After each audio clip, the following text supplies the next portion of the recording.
Con Tulshuk Limpa y su creciente grupo de seguidores ocupando el monasterio central en el reino, tarde o temprano el rey seguramente iba a encontrarlo. La primera comunicación entre ambos fue primeramente iniciada por Tulshuk Limpa.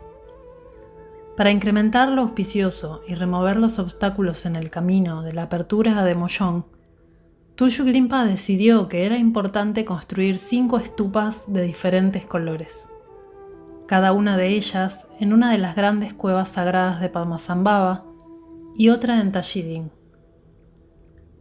Aquella en la cueva este debía ser amarilla, la occidental verde, la norte roja y la sur azul. La quinta estupa, en el auspicioso centro del mismo Tajidin, debía ser blanca. Cuando Yab Maila, el hermano más viejo de la casa en Yoksum, escuchó del plan de Tulshuk Limpa, le advirtió al lama de que si iba directo a construir las estupas, se metería en problemas con el rey. «Tenemos que pedir primero el permiso del rey», dijo él. Así que Yab Maila fue con el rey.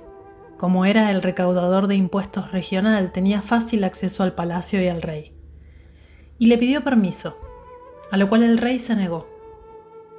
«Si tengo que construir esas estupas», dijo el rey, «consultaré a nuestros altos lamas de Sikkim, y luego de tal consulta yo construiré las estupas». Cuando Tulshuk Limpa oyó las noticias, dijo: «La ignorancia del rey en estos asuntos solamente le causará obstáculos. Si estas estupas fueran construidas, Sikkim sería un mejor reino y más fuerte». Hasta el día de hoy, muchos creen que si el rey hubiera permitido a Tulshuk Limpa construir las estupas, Sikkim no hubiera sido tomado por India y permanecería como un reino independiente. Los días de Tulshuk Limpa se pasaban realizando rituales y preparando el viaje al Beyul. Entonces, finalmente, un día él anunció que era el momento de ir al monte Kanchenjunga. Kunsan lo recuerda bien. Cuando mi padre anunció de que era el momento de ir, hubo una tremenda conmoción, y por supuesto nadie quería quedarse atrás. «El trabajo que estamos a punto de hacer», decía mi padre, «es muy delicado. No puedo llevarlos a todos. Si tenemos noticias importantes que transmitir, enviaré a alguien de regreso a avisarles». La gente de la jaul dijo, y lo dijeron en su propia lengua: «Rinpoche, pensamos que solo las personas de la jaul deberíamos ir contigo». Pero Tulshuk Limpa dijo: «No, llevaré a algunas personas de la jaul, algunas de Bután y algunas de Sikkim». Y así fue que Tulshuk Limpa eligió 12 de sus discípulos más cercanos, la mayoría hombres fuertes y jóvenes, tanto de Himachal Pradesh como Sikkim, hombres locales como el lama Atang, que conocía las montañas bien. También dijo que yo debería ir. Pero mi padre estaba loco. Mientras nos preparábamos para irnos, le preguntamos qué deberíamos llevar. «Nada», dijo él, «solo las ropas en tu espalda y un poco de zampa». Cuando protestamos acerca de la distancia que tendríamos que viajar y las noches frías en las altas laderas nevadas, él nos dijo con confianza, lo que no ayudó pero nos contagió. Nos dijo que no nos preocupáramos. «No tendremos problemas a donde estamos yendo», nos dijo. Aunque mi padre era serio acerca del trabajo que le esperaba, él reía y bromeaba con aquellos que iban a quedarse atrás. Ellos también estaban excitados, incluso aunque no venían, incluso aunque secretamente tuvieran miedo de que Tulshuk Limpa y el resto de nosotros, los 12 afortunados, simplemente desapareciéramos sin dejar rastro. Temían que la puerta del Beyul fuera abierta, los guardianes nos admitieran a nosotros y luego borraran todo rastro. Justo antes de irnos, mientras mi padre estaba ocupado con algo más, los lamas de Tajidin y Sinón nos llevaron aparte a aquellos que habíamos sido elegidos y nos dieron un severo consejo. «Sean cuidadosos con Tulshuk Limpa», nos dijeron. «No importa lo que diga, no importa cuán loco suene, solo escúchenlo y nunca digan no. Nunca lo contradigan, podría causar un mal augurio. no importa qué, solo obedezcan. Cuídenlo apropiadamente y lo más importante de todo, no lo dejen que se pierda. En cuanto dejamos Tajidín, mi padre estaba a la cabeza. Todavía puedo verlo hasta el día de hoy. Vestía una túnica blanca y una camisa de seda. Su cabello estaba trenzado en 2 colas que caían por su espalda. Nubes de san, el incienso de ramas de pino, nos envolvía a todos. Durante las primeras 100 yardas que bajaban la colina, nuestra ruta estuvo marcada por cubetas de agua con flores, flotando en ellas como un signo auspicioso, como es la costumbre. Todo Tajidín nos acompañó camino abajo hasta el borde de la aldea, punto en el cual Tulshuk Limpa los envió de regreso al monasterio. No quería atraer la atención con cientos de personas pasando por el centro de la aldea. Le presentaron innumerables catas, pañuelos ceremoniales, para que tuviera un viaje seguro. «Vuelvan al monasterio y esperen allí», les dijo. «La próxima vez que nos veamos podría ser en el Beyul de Mollón. Los espíritus guardianes de la tierra oculta estarán poniéndoles catas alrededor de sus cuellos en señal de bienvenida». Caminaron ese día a Yoxum, la última aldea antes de que el sendero se alzara a través de una línea de árboles que se internaba en lo profundo de un bosque de pino, donde se abrían cuestas de escalones escarpados, nieve profunda, pastos glaciares y picos que penetraban los cielos. Cuando llegamos a Yoxum, recordó Kunsan, las cosas inmediatamente se salieron de control. Las noticias de nuestra llegada nos precedieron. Toda la población estaba alineada a lo largo de todo el camino hacia la aldea, inclinándose y poniendo catas alrededor de nuestros cuellos. Mientras caminábamos a la casa de Yab Maila, donde íbamos a pasar la noche, pasamos a través de nubes de incienso. La casa de Yab Maila estaba repleta de gente, uno más ansioso que el otro, preocupados por no ser dejados atrás cuando Tulshuk Limpa abriera el camino al valle oculto. Yab Maila era un hombre astuto.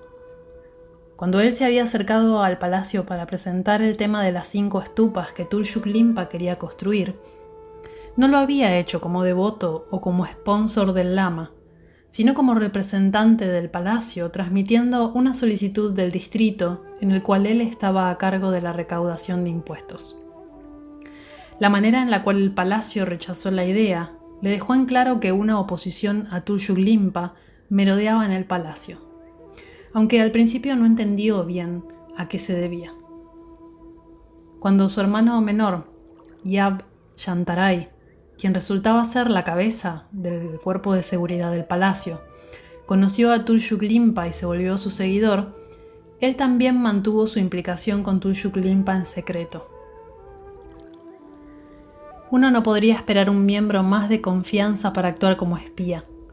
Como cabeza de la seguridad de palacio, él estaba en el lugar perfecto para saber cuál era el pensamiento del palacio en lo concerniente a Tulshuk Limpa y su viaje al Beyul. Dado que él estaba convencido de que partiría en breve del reino de su majestad el rey hacia un reino más grande y no tan lejano, parecía que él no tenía problemas al mantener a su hermano informado sobre qué era lo que estaba fermentando en el palacio respecto a Tulshuk Limpa y el viaje. Los lamas de Sikkim, especialmente aquellos cercanos al rey, sentían que si el Mayel Liang iba a ser abierto, tenía que ser por uno de sus propios lamas y no por un tibetano. La gente de seguridad también tenía sus preocupaciones. Era principios del otoño, en 1962, y la invasión china de Tíbet era una preocupación fresca y en curso en la mente de todos. Los chinos, quienes habían considerado durante mucho tiempo que Sikkim era parte de su territorio, estaban al borde de traicionar las relaciones fraternas con India al invadir regiones de los Himalayas bajo el control indio, un movimiento que hizo que se precipitara la guerra indochina entre ambos países que comenzó el 20 de octubre de 1962. Fue en medio de esta atmósfera que la gente de seguridad comenzó a circular teorías de que Tulshuk Limpa era en realidad un espía chino buscando una nueva ruta hacia Tíbet por la cual los chinos pudieran invadir su reino. Con este trasfondo, no fue sorpresa que cuando Yavmaila vio a la multitud reunirse en su casa con Tuljúc Limpa a la cabeza, entró en pánico. Aunque eran principalmente aldeanos circulando en su casa, había muchos a los que no reconocía. Podían haber sido espías del palacio. Se las arregló para llevar a Tuljúc Limpa a un costado y advertirle. Tuljúc Limpa rápidamente se hizo cargo de la situación, la cual estaba fuera de control, pero lo hizo a su manera típicamente Tuljúc, y eso le dio un giro. Se sentó de piernas cruzadas en el trono que había sido preparado para él en la habitación principal. Había tanta gente apretada en la habitación que no podía entrar ni uno más. Un hecho que era corroborado por el número de personas apretujadas unas contra otras a las puertas de la habitación. El zumbido en la habitación era palpable, a medida que la expectativa crecía ante lo que Tuljúc Limpa diría en lo concerniente a su inminente apertura del Beyul. Pero en lugar de ello, Tuljúc Limpa comenzó a dar una charla exhaustiva y de mucha palabrería sobre los puntos esotéricos de la doctrina budista, que tuvo el efecto que él deseaba, ya que la electrizante excitación en la habitación comenzó a disiparse y los ojos de la audiencia comenzaron a ponerse vidriosos. La presión de la gente en la puerta comenzó a ceder a medida que aquellos sentados dentro comenzaban a cansarse y se iban. Luego de 2 horas, había lugar para que la gente estirara sus piernas. Luego de 3 horas, algunos estaban dormitando en el fondo de la habitación. Y luego de 4, estaba casi vacía. Al final, todos, excepto aquellos que estaban viajando con Tuljúc Limpa, se habían ido, incluyendo si había algún espía. Todos pensaron que debía haber sido solamente un rumor que Tuljúc Limpa iba a abrir el valle oculto, del cual sus ancestros habían estado hablando durante innumerables generaciones. Porque de otro modo, ¿cómo podía ser que él hubiera dado semejante enseñanza aburrida en la víspera de su partida, describiendo los 37 votos del Bodhisattva y los 10 estadios del sendero por los que el Bodhisattva pasa en su camino a la budeidad, incluyendo los niveles de transformación indefinida y expandir la realidad? Yavmaila le hizo a Tuljúc Limpa y a sus discípulos una gran cena. Luego les dio azúcar, sal y té para agregar a sus raciones de zampa. Además les dio colchas y cuerdas para atarlas a su espalda. Yavmaila aprovechó el momento en que Tuljúc Limpa salía a la letrina para darle a los discípulos más provisiones, pero todos protestaron. Si llevamos más, Tuljúc Limpa nos regañará. Entonces Yavmaila habló confiadamente a los discípulos. Ustedes son 12, dijo él. Tienen toda la responsabilidad. Cuiden a Tuljúc Limpa, no dejen que se pierda. Podría tratar de alejarse, podría lastimarse. Así que ustedes deben mirarlo de cerca, pero recuerden, sin importar qué, no lo contradigan. Cuando Tuljúc Limpa regresó, Yavmaila sugirió que dado que tantas personas en la aldea querían ir con ellos, y especialmente dado que algunos de ellos podían ser espías, debían irse antes del alba. Tuljúc Limpa y sus 12 discípulos se escabulleron furtivamente bajo la luz de la luna para comenzar su viaje hacia las altas y celestiales montañas. Para el mediodía se encontraron con un nómade bajo el nombre de Tashi, que había oído de su llegada y había bajado a recibirlos desde el campamento de Songri. Los llevó hasta allí a una cueva que ya había sido preparada para ellos. Les hizo una comida con manteca y cuajada, lo mejor que un pastor nómade puede ofrecer. En la mañana el pastor se acercó a Khumsan, el más joven del grupo, y le mostró su resortera. Era un dispositivo simple hecho de 2 cordones con una horquilla para una pequeña piedra en el medio. Se balanceaba el aparato, se soltaba una de las 2 cuerdas y la piedra salía volando. ¿Por qué me muestras esto?, le preguntó al nómade. Usamos la resortera cuando nuestros animales se pierden, explicó el nómade. Cuando se pierden también se asustan. Cuando ven la piedra volar y la oyen golpear contra el suelo, vienen. Ustedes están yendo alto en las montañas, continuó él, y tu padre está bastante loco. Te llevará a lugares remotos, al límite del cual nadie va. Puedes perder tu sentido de la orientación, lo cual es bastante fácil en las altas montañas, especialmente cuando la ladera en la que estás está sumida en las nubes. Ten esta resortera contigo, y si te pierdes, manda una piedra a volar en el aire y los otros sabrán dónde estás. Si estás en una nube y no pueden verla, cuando caiga al suelo hará ruido. Luego de que caiga al suelo comienza a silbar y te hallarán. Luego le enseñó a Kunzan cómo usar la resortera. Cuando llegó el momento de partir, el nómade se ofreció a ir con ellos. «Estoy familiarizado con todos los caminos», le dijo a Tuljuklimpa. «Conmigo no te perderás». «No», dijo Tuljuklimpa. «No tienes que mostrarme el camino. Aunque nunca he estado ahí, ya lo conozco. Es mejor que te quedes aquí y atiendas a tu rebaño». Mientras se iban, el nómade les dio a cada uno algunos dientes de ajo para chupar si la altitud comenzaba a afectarlos. Les dio este consejo: no se separen unos de otros, pueden perderse. Nosotros los nómades estamos acostumbrados a este área, pero aún así tememos perdernos. Algunas veces, cuando nuestros animales se pierden, no podemos encontrarlos durante 2 o 3 días.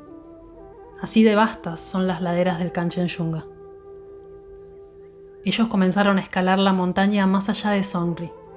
Cuando el campamento de pastores estaba fuera de la vista, Tuljuklimpa se detuvo y miró por sobre el vasto terreno de montañas afiladas que parecían pinchar los altos cielos de color oscuro profundo. Plumas de nieve ondeaban desde los picos de la montaña como banderas. No había nada que indicara que los seres humanos habían alguna vez pisado allí. Desde este punto, dijo Tuljuklimpa, no tendremos más contacto con el mundo exterior. No encontraremos más seres humanos. A partir de ahora solo tendremos contacto con los espíritus guardianes de Demollón. Kunzan dijo de ese momento: estábamos felices y un poquito asustados. Para los 12 fue un momento decisivo del viaje. Dentro de cada uno la excitación competía con el miedo.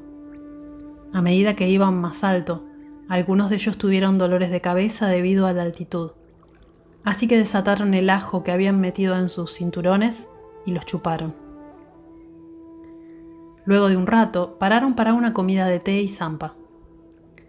Enormes peñascos se alzaban frente a ellos y numerosas cuevas como panales de abejas completaban el paisaje. Estaban cansados de escalar y descansaron un poco. Luego continuaron yendo más y más alto. La ladera se volvió más escarpada, los peñascos aún más grandes y las cuevas aún más numerosas. Tuljuklimpa fue dentro de una cueva y dijo que las cavernas y los pasadizos de esa cueva llevaban a Nepal. Luego de 1 hora o 2 de escalar, Tuljuklimpa se detuvo. Ellos no sabían por qué, si era porque estaba cansado o si tenía otros asuntos. Estaban siempre atentos en busca de su comportamiento inusual.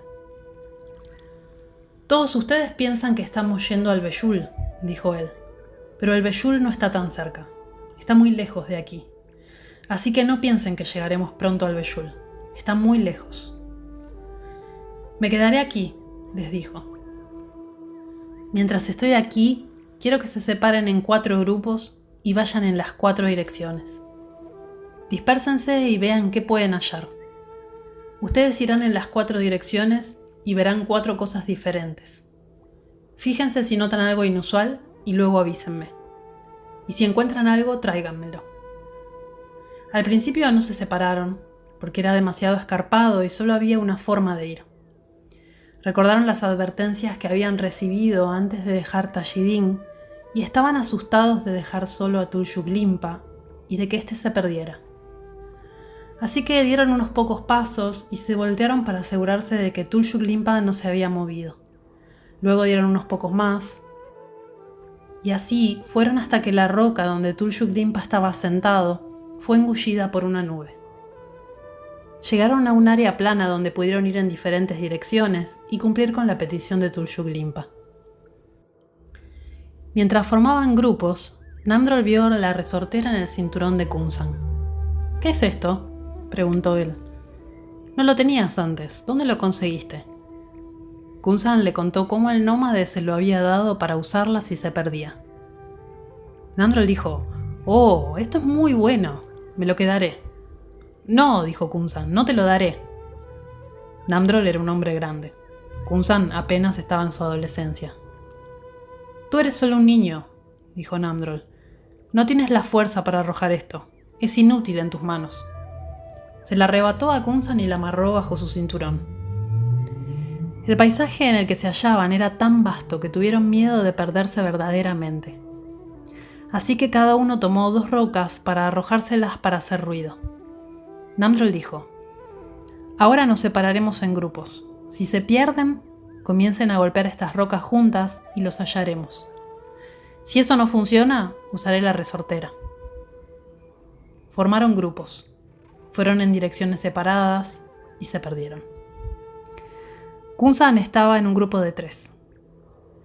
Luego de 1 hora de escalar, se detuvo detrás de una enorme roca a hacer pis. Cuando terminó, los otros 2 lo habían dejado atrás. Simplemente habían desaparecido. Él llamó, pero no hubo respuesta. Golpeó las rocas, pero no pasó nada. Estaba solo. Entonces escuchó silbar delante de él, desde un lado del valle del cual estaba seguro que nadie de su grupo había ido. Así que pensó que debían ser nómades. Caminó una corta distancia valle arriba. Dado que no podía ver nada más que laderas rocosas que se alzaban hacia la nieve y un glaciar encabezando el valle, podía decir que no había nadie allí. Repentinamente se dio cuenta que debían ser espíritus tratando de hacerlo perder. Kunzan no era el primero en oír tal silbido, en esa altitud, y emitido por labios no humanos. Sven Hedin, quien viajó a través del Tíbet en la primera parte del siglo XX y escribió acerca de ello en su libro Mi vida como un explorador, citó a un viajero chino de unos 1000 años antes. Escuchas casi siempre agudos silbidos o fuertes gritos, y cuando intentas descubrir de dónde provienen, te aterrorizas al no descubrir nada. Pasa a menudo que los hombres se pierden, ya que ese lugar es la morada de espíritus malignos. Tropezando dando pasos hacia atrás en el valle, los pensamientos de Kunzan se volvieron confusos. Perdió toda noción de orientación de dónde había venido.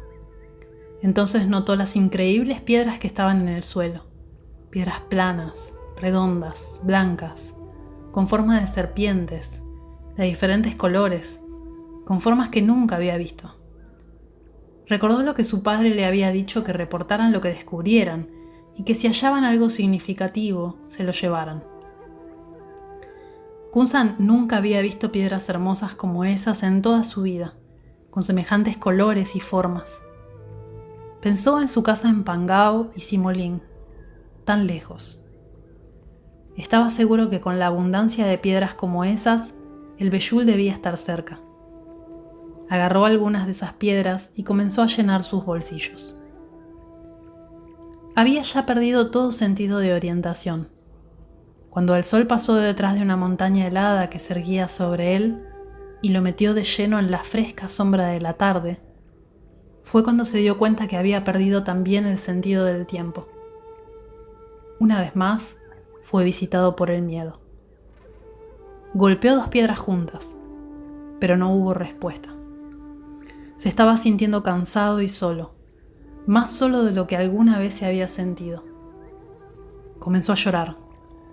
Estaba perdido, sin ninguna idea de a dónde ir. Deseó haber tenido una brújula. Pensó que si hubiera tenido una, estaría bien. Comenzó a regresar en la dirección de la cual pensaba que podría haber venido, golpeando sus piedras juntas todo el tiempo. Se dio cuenta que estaba completamente perdido, y además estaba teniendo mucho frío. Luego vio una piedra tirada por la resortera de Namdrol dibujando un arco en el cielo. Caminó hacia allí y luego vio a otros descendiendo desde otras direcciones, convergiendo en el mismo lugar. También se habían perdido. Todos estaban golpeando piedras y respondiendo a los golpes de los otros hasta que convergieron junto a Namdrul. Todos estaban allí y estaban muy contentos. La noche avanzaba, así que comenzaron a volver para hallar a Tulshuk Limpa. Tuvieron miedo de que tal vez él se hubiera perdido. Pensaron que tal vez cuando llegaran allí él se habría marchado, se habría ido al Beyul. Pero cuando llegaron al lugar donde lo habían dejado, él estaba sentado en la misma roca donde lo habían dejado. Pronto fue de noche. Comenzaron a hacer un fuego para un té. Pero Tulshuk Limpa dijo: «Es de noche ahora. Recuerden la advertencia de Chatral Rinpoche, de no hacer fuego por la noche. O si no, nos arriesgamos a atraer a los leopardos de las nieves, o incluso peor, a espíritus». Tulshuk Limpa sacó la trompeta de fémur humano que Chatral le había dado y la sopló. Ellos se dispersaron en varias cuevas, envueltos en las mantas que Yab Maila les había dado, y se fueron a dormir. A la mañana siguiente despertaron temprano a causa del frío e hicieron un fuego. Comenzaron a hervir agua para el té y a preparar zampa. Vieron que Tulshuk Limpa estaba a cierta distancia, escribiendo. Cuando el té y el zampa estuvieron listos, le ofrecieron un poco a Tulshuk Limpa, pero él no estaba interesado. Estaba ocupado escribiendo algo. No les preguntó qué era lo que habían visto en las 4 direcciones. Tampoco dijo nada acerca de lo que él había visto. Estaba ocupado escribiendo, y lo dejaron tranquilo. Kunsan recuerda cómo se sentaron a cierta distancia, a beber té y comer zampa y mirar a Tulshuk Limpa a la distancia, escribiendo. Namdrol y Mifan estaban discutiendo cómo debía haber sido que cuando él los mandó a las 4 direcciones, en realidad estaba enviándolos lejos porque sabía que iba a ser visitado por una Dakini, que le daría una terma. Cuando una Dakini viene a un lama, nadie debe verlos. Cuando Tulshuk Limpa había terminado de escribir, volvió con ellos. «El trabajo está hecho». «El trabajo está hecho», dijo él. «Cuando Kandro Yeshe-Soyal vino a mí años atrás en la Jaul, ella dijo que nos volveríamos a encontrar. Apareció frente a mí ayer cuando todos ustedes se habían ido. Me dijo a dónde teníamos que ir». «Vamos», dijo Tulshuk Limpa. «Vayamos». Apagaron el fuego y empacaron sus cosas. Ahora que estaban acercándose a la puerta, todos estaban asustados. Siguieron a Tulshuk Limpa hacia un valle pedregoso que tenía nieve en sus picos más altos. Escalaron a través de la nieve hasta que alcanzaron la cima del Kangla, un paso que forma la frontera con Nepal a más de 16.000 pies. Tulshuk Limpa señaló hacia el lado de Nepal, hacia un área diminuta de terreno relativamente plana, cubierta de verde, en lo que de otra manera sería un paisaje escarpado. En el centro, una única carpa nómade montada junto a una cascada de montaña que emanaba directamente de un glaciar. «Allí», dijo él. «Allí es donde me dijo Kandro Yeshe-Soyal que debíamos ir. Es desde allí desde donde tenemos que partir hacia el Beyul. Ella incluso me dijo el nombre del lugar, Seram». A Atan Lama, quien era de Tashidin y Sinón, se le aflojaron las rodillas. Él conocía bien esas montañas, conocía el nombre del campamento del lado nepalí. La excitación que todos sentían se mezclaba con el miedo que surge cuando la valentía se acerca a ser probada. Con el corazón galopando salvajemente, aquellos que conocían cómo sortear las pedregosas laderas estaban ya divisando la ruta a Seram, cuando Tulshuk Limpa anunció repentinamente: «Bien, ahora volveremos a Tashidin. No es el momento para la apertura.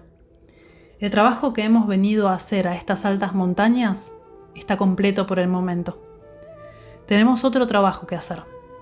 Regresemos ahora». Choqueados como estaban, secretamente estaban aliviados de una manera que solamente puede ser experimentada por alguien en esa posición. Alguien a punto de dejarlo todo, para siempre. Cuando pasaron a través de Songri, se encontraron con el nómade. Kunsan tomó la resortera de Namdrol y se la devolvió. Le dije al nómade que su resortera había sido muy útil, me dijo Kunsan. Yo dije, si no fuera por tu resortera, todavía estaríamos todos perdidos en la montaña. El nómade rió. Sabía que eso iba a ocurrir, dijo él. Sabía que serían guiados por un ñompa, un loco. Por eso es que te lo di. Todos nos reímos. Esperaron hasta que la noche cayó en los bosques por arriba de Yoksum antes de descender a la casa de Yavmaila. Aunque se habían quedado cerca de casa aguardando alguna noticia, listos para escalar a la nieve y más allá, Yavmaila no estaba sorprendido al verlos regresar. Así son las maneras de los tertones. Incluso cuando se van para nunca volver, regresan 2 días más tarde. ¿Qué hacer? Se fueron discretamente de Yoksum temprano a la siguiente mañana. Cuando cruzaron por la villa de Tashidin esa misma tarde en su camino al monasterio, crearon un buen revuelo. Nada podía disuadir a los creyentes en Tulshuk Limpa de su fe en él. Pero había otros que pensaban que Tulshuk Limpa era un lama loco, y para ellos, verlo a él y a los 12 regresar después de tan corto tiempo, de un viaje que iba a ser para siempre, los hizo más firmes en sus convicciones. Puso sus lenguas a moverse en cuanto vieron a los intrépidos montañeses y su lama pasar. Además, hizo que el rumor se esparciera. Avisos de su regreso alcanzaron el monasterio antes de que ellos lo hicieran, y no tomó mucho tiempo que las noticias alcanzaran Gantok y el palacio. La situación demandaba una aparición pública del maestro, y esa noche Tulshuk Limpa se sentó en el monasterio de Tashidin, rodeado por sus muchos discípulos y curiosos detractores. Sin duda había también algunos espías trabajando para el rey entre ellos, así que la atmósfera era electrizante. Para Kunsan, este viaje a las montañas nevadas fue una experiencia tremenda. Estar solo en la montaña, me confió él, me asustó hasta lo más profundo. E incluso aunque me perdiera y nunca fuera encontrado, de alguna manera sabía que no sería el fin. Tal vez fuera porque era solo un niño, pero recuerdo que estábamos al límite de otro mundo. Mi padre nos había enviado a que le reportáramos lo que fuera que encontráramos. Cuando hallé esas extrañas rocas a mi alrededor, estaba seguro que era un descubrimiento importante. Sabía que significaba que estaba cerca. Por ello es que llené mis bolsillos con ellas. Aún así estábamos de vuelta en Tashidin. Mi padre estaba sentado ante sus discípulos, listo para lo que yo asumía era un reporte sobre lo que había sucedido. Pero nunca nos preguntó siquiera una vez lo que habíamos hallado o lo que había sucedido cuando nos envió lejos. Esas rocas todavía pesaban en mis bolsillos, así que las saqué y se las mostré. Cuando mi padre vio que yo estaba sacándolas para mostrárselas tan seriamente, explotó en carcajadas. No fue por estas piedras que fuimos allá arriba, bramó. Entonces me di cuenta que cuando mi padre nos envió en las 4 direcciones, fue igual que cuando dio la charla en Yoksum e hizo que todas las personas se fueran o se durmieran. Él nos había hecho lo mismo a nosotros. Y de repente me sentí como golpeado por el humor de las maneras locas de mi padre. Al mandarnos en las 4 direcciones, él sabía que vendría una Dakini. Debe haber sabido que Yeye Soyal estaba viniendo. Nos mandó en todas las direcciones solo para librarse de nosotros, para poder estar a solas con la Dakini. Se suponía que nadie más la viera. Fuimos enviados lejos, muy lejos, para nada. Fue igual que en Yoksum. Mi padre sostuvo la escritura que había recibido en la montaña, la terma que le había sido revelada por Yeye Soyal, y la leyó en voz alta.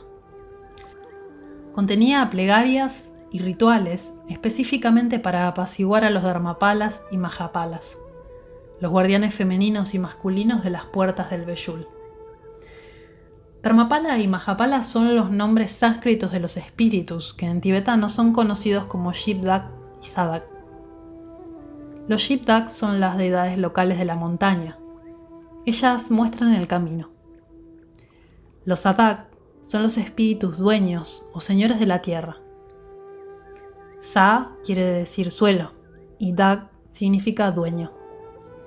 Hay diferentes Shibdag y Sadak para cada una de estas 4 puertas al Beyul de Mollón. A menos que apacigües a estos espíritus, el camino no se abrirá. Como Kunzan explicó, estos espíritus al principio aparecerían como airados y custodiarían celosamente la puerta. Pero esa puerta sería la puerta externa. Luego de que pasas la puerta externa viene la puerta interna, y los mismos espíritus aparecerán otra vez, no como custodios airados, sino para darte la bienvenida y para proveerte con comida, ropas y todo lo que necesites para tu comodidad. Era un paso necesario hacia la apertura del Beyul que Tulshuk Limpa recibiera esta terma de Yeyesoyal.